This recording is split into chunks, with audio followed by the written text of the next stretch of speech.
Loan settlement versus restructuring, what actually saves money. आज India में 28 करोड़ लोग लोन्स पे सरवाइव कर रहे हैं। Home loan, personal loan, education loan, business loan, credit card, debt, BNPL, EMI, financing, borrowing almost एक daily life का part बन चुका है। पर जब इकोनॉमी स्लो होती है, जॉब्स अनस्टेबल हो जाती है, मेडिकल इमरजेंसी आ जाती है या फिर एक बिजनेस फेल हो जाता है, तब होती है शुरुआत एक डेंजरस फेज की, और वो है रीपेमेंट क्राइसिस। उसके बाद ईएमआईज डिले होने लगती है, कॉन्टिन्यूसली रिकवरी कॉल्स और पेमेंट रिमाइंडर्स आने लगते हैं, फाइनेंशियल स्ट्रेस रैपिडली बढ़ने लगता है और इसी पॉइंट पर लोग लोन सेटलमेंट या फिर लोन रीस्ट्रक्चरिंग के बारे में सोचने लगते हैं। लेकिन रियलिटी में दोनों completely different financial outcomes create करते हैं। एक आपको टेम्पररी रिलीफ दे सकता है लेकिन लॉन्ग टर्म डैमेज भी कर सकता है, और दूसरा आपको फाइनेंशियली सरवाइव करने का एक स्ट्रक्चर्ड चांस दे सकता है। हो सकता है आपने भी लोन सेटलमेंट और लोन रीस्ट्रक्चरिंग जैसे वर्ड्स काफी बार सुने हो, लेकिन इनका एक्चुअल मतलब और डिफरेंस क्लियर ना हो। इसलिए आज की इस वीडियो में हम इसी बारे में डिटेल में जानेंगे।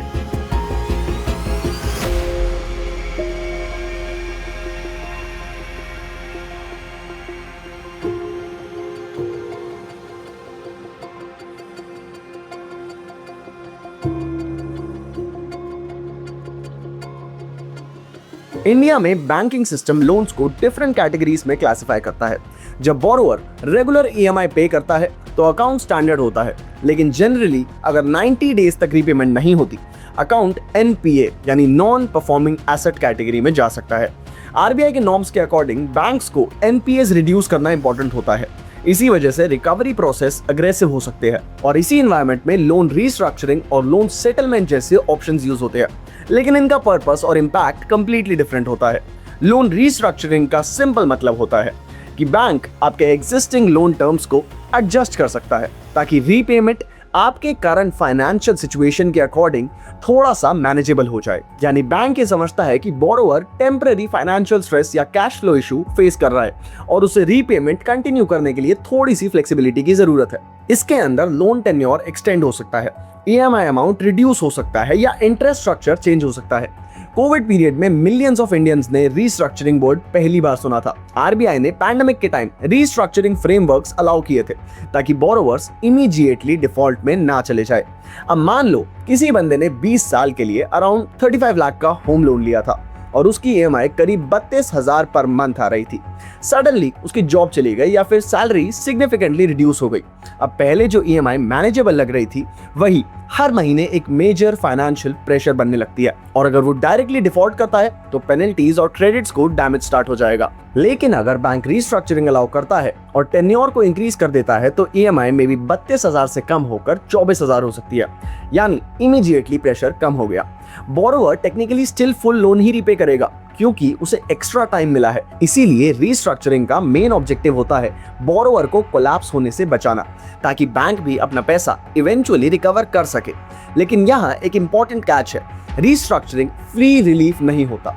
कई बार लॉन्गर टेन्योर का मतलब होता है टोटल इंटरेस्ट पेमेंट इंक्रीज होना। एग्जाम्पल के लिए अगर आपका लोन 10 साल की जगह 15 साल तक एक्सटेंड हो गया हो तो मंथली ईएमआई अमाउंट कम हो सकता है, लेकिन टोटल रीपेमेंट सिग्निफिकेंटली ज्यादा हो सकती है। यानी शॉर्ट टर्म रिलीफ जरूर मिलता है लेकिन लॉन्ग टर्म कॉस्ट बढ़ जाती है। इसीलिए रीस्ट्रक्चरिंग को समझना इंपॉर्टेंट है। ये सर्वाइवल टूल हो सकता है लेकिन मैजिक सोल्यूशन नहीं है। अब आते हैं लोन सेटलमेंट पर। जब किसी बोरोवर के लिए रेगुलर ईएमआईज को कंटिन्यू करना फाइनेंशियली बहुत ज्यादा डिफिकल्ट हो जाता है, तब सेटलमेंट एक रीसोल्यूशन ऑप्शन बन सकता है। इस प्रोसेस में बोरोवर और बैंक मिलकर आउटस्टैंडिंग लोन अमाउंट को रिजॉल्व करने की कोशिश करते हैं थ्रू म्यूचुअल नेगोशिएशन। इसी वजह से आज सीवियर फाइनेंशियल स्ट्रेस फेस कर रहे काफी लोग सेटलमेंट प्रोसेस को समझने और प्रॉपर गाइडेंस लेने की तरफ फोकस कर रहे हैं। लोन सेटलमेंट के वक्त बैंक पार्शियल अमाउंट एक्सेप्ट करके अकाउंट क्लोज करता है, यानी अगर किसी पे 10 लाख आउटस्टैंडिंग है, बैंक में भी 5 लाख या 6 लाख लेके सेटल्ड मार्क कर देता है। आज के टाइम में इंडिया का क्रेडिट सिस्टम पहले से काफी ज्यादा इंपॉर्टेंट हो चुका है। इसीलिए जब कोई इंसान सीरियस डेट प्रेशर में होता है तो उसके पास सिर्फ और सिर्फ 2 ऑप्शंस होते हैं, या तो स्ट्रगल करता रहे या फिर वो कंप्लीटली गिव अप कर दे। और इसीलिए ऐसे सिचुएशंस में एक्सपर्ट पैनल की professional team lead loan settlement borrowers के लिए एक स्ट्रक्चर्ड वे आउट बन सकता है, स्पेशली जब मंथली ईएमआईज और फाइनेंशियल प्रेशर कंप्लीटली अनमैनेजेबल हो जाए। सही प्रोसेस के थ्रू की गई सेटलमेंट का मेन पर्पस होता है बोरोवर को अनकंट्रोल्ड डेट साइकिल से बाहर निकालना, रिकवरी प्रेशर को रिड्यूस करना और फाइनेंशियल लाइफ को दोबारा स्टेबल डायरेक्शन में लाना। हर केस अलग होता है, इसलिए प्रॉपर इवैल्यूएशन और लीगल अंडरस्टैंडिंग काफी इंपॉर्टेंट है। एक्सपर्ट पैनल के एडवाइजर्स सिर्फ रिकवरी एजेंट्स के प्रेशर हैंडल नहीं करते, बल्कि बोरोवर को फ्यूचर फाइनेंशियल रीबिल्डिंग के लिए भी गाइड करते हैं। लेकिन प्रॉब्लम यह है कि स्ट्रेस और डिप्रेशन में काफी सारे लोग गलत कंपनीज या फिर फेक प्रॉमिसेस के चक्कर में भी फंस जाते हैं। और मार्केट में ऐसे लोग भी हैं जो अनरियलिस्टिक क्लेम्स करते हैं, जैसे कि इंस्टेंटली क्रेडिट स्कोर रिपेयर हो जाएगा या फिर बैंक्स कुछ नहीं कर पाएंगे। और इसीलिए डेट सेटलमेंट जैसी चीजों को इमोशनल डिसीजंस के बजाय प्रॉपर प्रोफेशनल गाइडेंस और रियलिस्टिक प्लानिंग के साथ हैंडल करना बहुत ज्यादा जरूरी होता है। आज लोग लोन लेते वक्त फ्यूचर रिस्क कैलकुलेट ही नहीं करते। इंडिया में कंज्यूमर कल्चर रैपिडली चेंज हुआ है। ईएमआई लाइफस्टाइल को एकदम नॉर्मलाइज कर दिया गया है। Expensive phones, gadgets, vacations, weddings, furniture, even luxury consumption सब का सब भाई ईएमआई पे अवेलेबल है। प्रॉब्लम ये है कि जब मल्टीपल ईएमआईज कंबाइन होती है और रीपेमेंट का टाइम आता है, तब फाइनेंशियल वल्नरेबिलिटी डेंजरस लेवल तक पहुंच सकती है।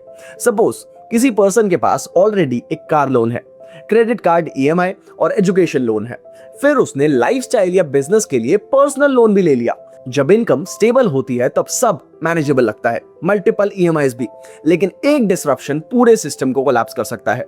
और तब रीस्ट्रक्चरिंग या फिर सेटलमेंट जैसे words suddenly life changing decisions बन जाते हैं। फाइनेंशियल एक्सपर्ट्स के अकॉर्डिंग कई बोरोवर्स रिकवरी फियर की वजह से बैंक कॉल्स अवॉइड करते हैं, लेकिन कई सिचुएशंस में early communication restructuring chances improve भी कर सकता है।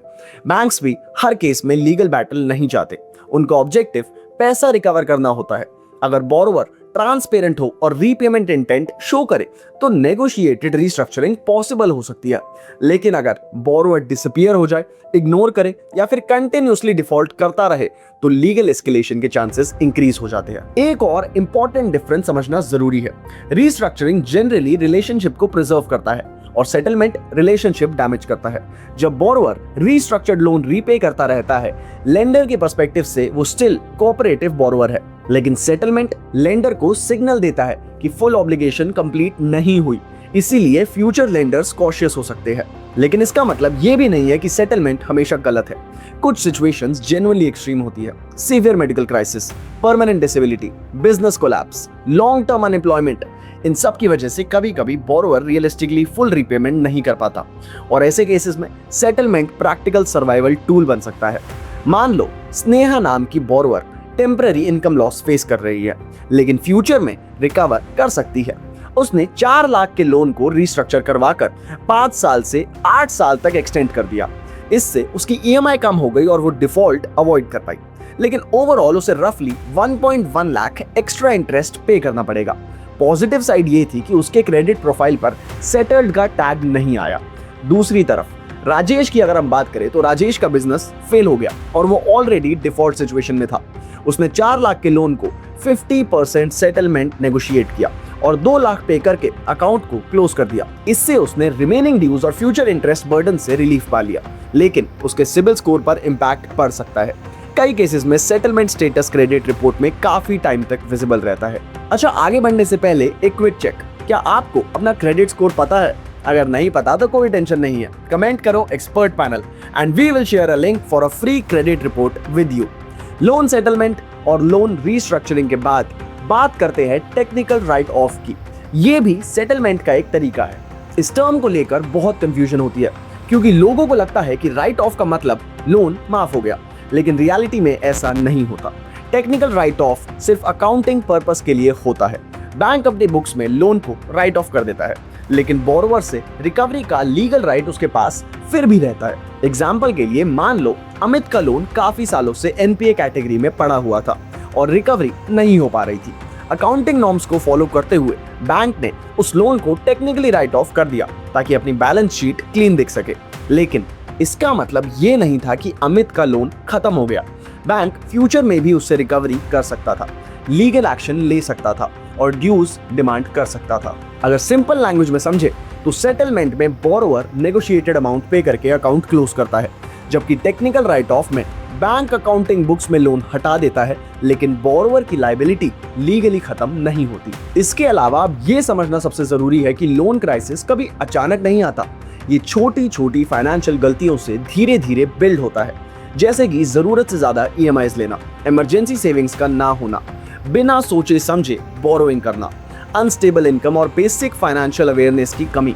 ये सब मिलकर एक ऐसा प्रेशर क्रिएट करता है जो टाइम के साथ अनकंट्रोलेबल लगने लगता है। इसीलिए रियल फाइनेंशियल इंटेलिजेंस सिर्फ पैसा कमाने में नहीं होती, बल्कि अपनी फाइनेंशियल कैपेसिटी को समझने, रिस्क को पहचानने और लॉन्ग टर्म कॉन्सिक्वेंसेस को जज करने में होती है।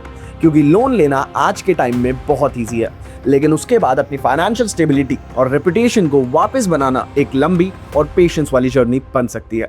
अगर आप या आपका कोई नोन पर्सनल लोन या क्रेडिट कार्ड ड्यूज के रिकवरी प्रेशर को फेस कर रहा है, तो प्रॉपर गाइडेंस लेना बहुत इंपॉर्टेंट होता है।